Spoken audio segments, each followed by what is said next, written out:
Owning a home on a single salary. Why was it like this in the past? Why was everything so easy? Why did this balance change with the decline of capitalism? After the socialist period began, why does this system no longer produce the same result today? Let's look at it from this angle, because the issue is not only about housing prices, but about how power, risk, and profit are distributed among people. The economic order that emerged in the mid-20th century was not the result of a naturally formed, self-regulating market. This order was an artificial balance that emerged after successive crises, strikes, uprisings, and political ruptures. The Great Depression did not only destroy banks, it also demolished the moral values of the market. After this collapse, capitalism was accepted for the first time as a force that needed to be restrained. The state did not stand against capital as a rival, but as a referee. While the freedom of the financial system was limited, the stability of the real economy was sanctified. The goal was not a maximum profit, but social sustainability, and this choice was deliberate. The reason it was possible to buy a home with a single income in that period was not that individuals were more virtuous. The main reason was that the system was surrounded by structures designed to protect individuals. Wages rose together with productivity, and housing was seen not as speculation, but as living space. Debt was the exception, and ownership was the goal. Socialism was not against investment, but it drew boundaries around it. Antitrust laws were not contrary to the nature of the market. On the contrary, they ensured the market's survival. The breakup of large companies did not create chaos, but stability. As power became concentrated, the system was seen to become more fragile. Trade unions were one of the key elements of this period, because wage bargaining was taken off the individual's shoulders and moved onto a collective ground. The worker was powerless alone against the market, but when organized, became a partner of the system. This narrowed the room for maneuver of capital while expanding social welfare. The housing market was one of the areas where this balance was seen most clearly. A home was more a sign of social stability than an investment tool. When banks issued loans, they assumed future wage growth, and this assumption was supported by the system. Risk fell not on the individual, but on the structure.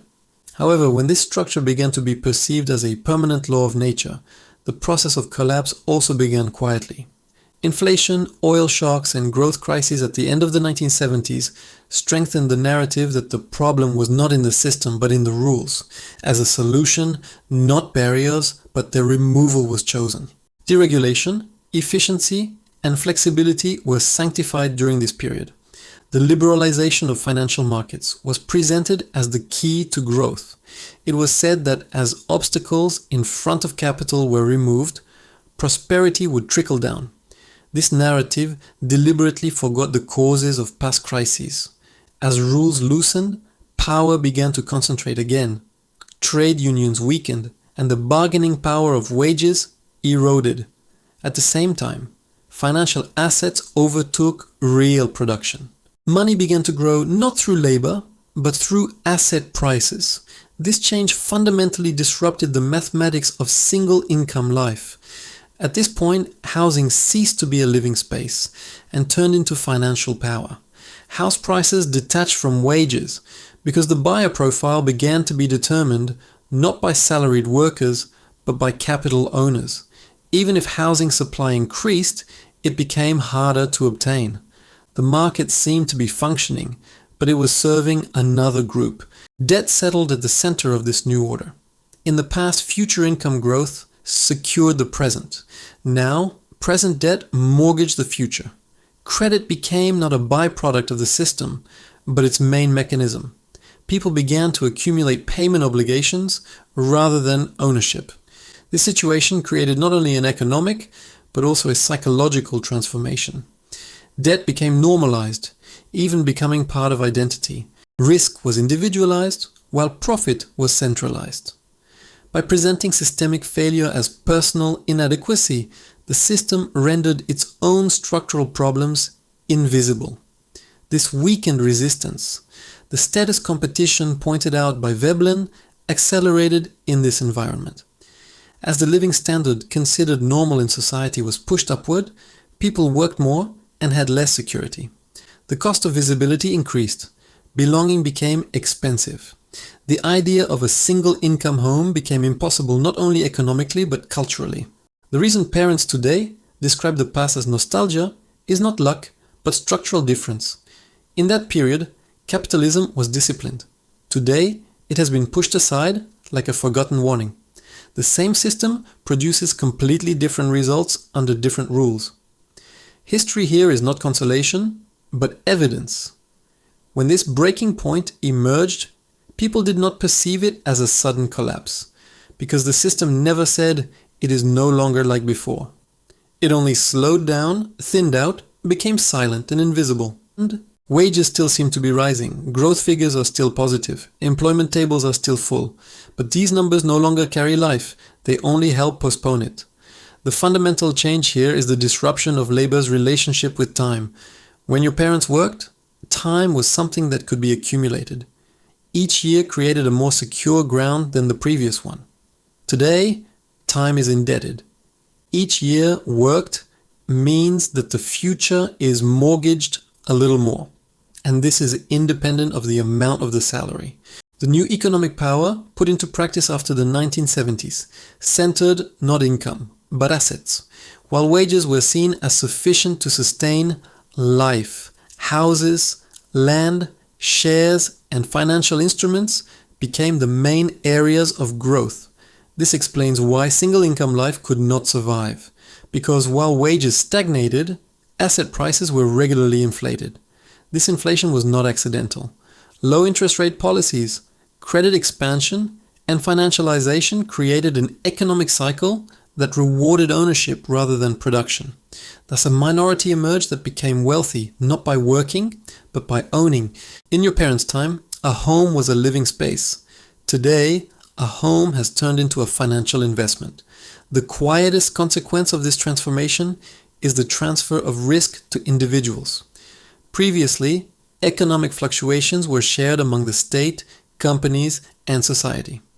Today, risk is placed on the shoulders of individual households.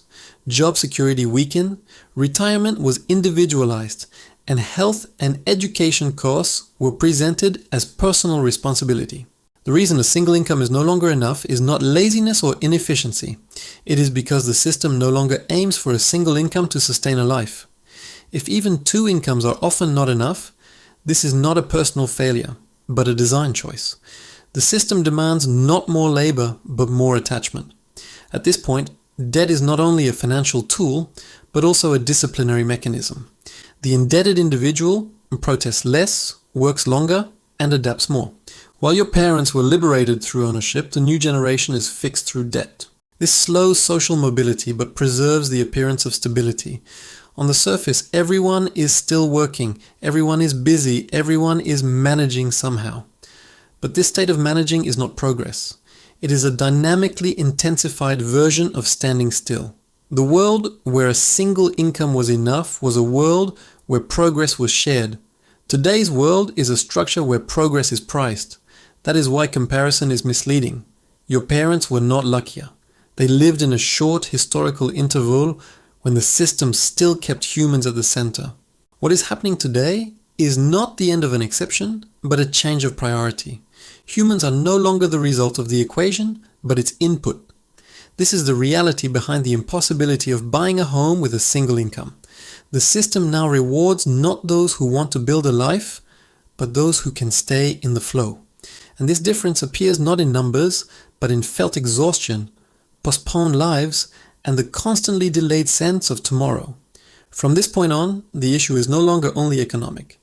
It is about perception, expectation, and how people measure their own lives.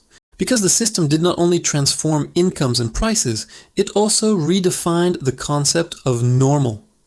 Ways of life that were once exceptional are now standard, and goals once considered safe are now coded as luxury. For your parents, buying a home was not a peak, it was a threshold. Crossing that threshold meant that the rest of life would be more predictable. Today, buying a home is only the beginning of an endless climb. Ownership instead of producing security, creates new dependencies, and this chain of dependencies binds the individual more tightly to the rhythm of the system. Behind this transformation lies the fact that the market has ceased to be merely a distribution mechanism and has become a behavior architect. People no longer decide only what to buy, but also what to desire. Desire is synchronized with credit. Expectation is adjusted according to interest rates. Patience is systematically eroded. That is why the single income issue cannot be explained by efficiency or productivity. The problem is not the devaluation of labor, it is the removal of labor's sufficiency on its own. While the system narrows the ownership layers that support labor, it also makes access to those layers more expensive. Thus, working is still mandatory, but far from sufficient. This structure also erases social memory. People accuse the past of being romantic, but the issue is not nostalgia. The issue is questioning why what was once possible has become impossible today. When this questioning is suppressed, individuals look for the fault in themselves. They think they did not work hard enough, did not plan better, did not act smarter. Yet the system aims precisely at this internalization. The perception of a structural problem as a personal deficiency is the most efficient defense mechanism of the order. No one revolts because everyone tries to fix themselves. No one questions the system because the problem has been individualized. At this point, debt becomes not only an economic but a psychological tool. The indebted individual focuses on managing today instead of planning the future. Long-term goals give way to short-term survival strategies. This explains not why a single income is not enough, but why its insufficiency is normalized. In your parents' world, progress was linear. The link between work, savings, ownership, and security was intact. Today, progress is cyclical.